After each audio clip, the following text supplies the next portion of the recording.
বাংলাদেশে যে ভাঙনের খেলা শুরু হয়ে গিয়েছে সেটা কিন্তু আমি এর আগে বারবার করে বলেছি।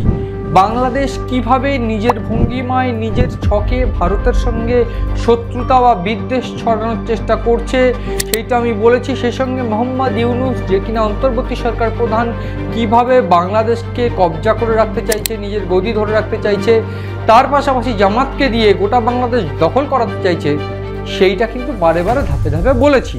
ঠিক কেন এর আগের অনুষ্ঠানে বলেছিলাম যে তারা মিলিশিয়া তৈরি করছে, পাকিস্তান সেনাকে দিয়ে ট্রেনিং করিয়ে সেনাদের বিরুদ্ধে একটা দল গঠন করার চেষ্টা করছে, এই সমস্ত প্রেক্ষাপট কিন্তু বলেছি। কিন্তু এই মুহূর্তে যে তথ্য উঠে আসছে সেটা আরও ভয়ানক। তার কারণ যাদের হাত ধরে শেখ হাসিনাকে ক্ষমতা থেকে বিতাড়িত করে ক্ষমতায় এসেছিলেন অন্তর্বর্তী সরকার প্রধান মোহাম্মদ ইউনূস, এইবার কিনা তথ্য উঠে আসছে তাদেরকেই চাপ দেওয়া হচ্ছে তাদের পদ ত্যাগ করার জন্য। অর্থাৎ অন্তর্বর্তী সরকার যে গঠন হয়েছিল তাদের মধ্যে দুটো উপদেষ্টা এমন রয়েছে যারা কিনা এই মুহূর্তে এনসিপির সঙ্গে ঘনিষ্ঠ। অর্থাৎ এনসিপি অর্থাৎ যারা মূলত এই বৈষম্য বিরোধী আন্দোলনকারী, কোটা আন্দোলনকারী, তারা যে দল গঠন করে এনসিপি পরবর্তীকালে যে রাজনৈতিক দল গঠন করে, অর্থাৎ নাহিদ ইসলাম, হাসনাত আবদুল্লাহ, সার্জিস আলমরা সেই দলের ঘনিষ্ঠ। অর্থাৎ বলা ভালো যে সাজিব আহমেদ ভুইয়া, মাহফুজ আলম, এই মাহফুজ আলম এবং সাজিব আহমেদ ভুইয়া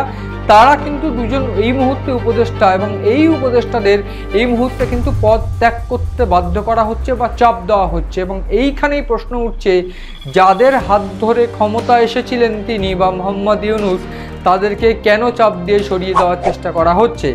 একদিক থেকে এটা পরিষ্কার হয়ে যাচ্ছে যে পাকিস্তানের ইনভলভমেন্টে জামাত ইসলামের সহযোগিতায় তিনি গদি ধরে রাখতে চাইছেন। এই মুহূর্তে এনসিপির সঙ্গে জামাতের সম্পর্ক তেমন একটা ভালো নয়।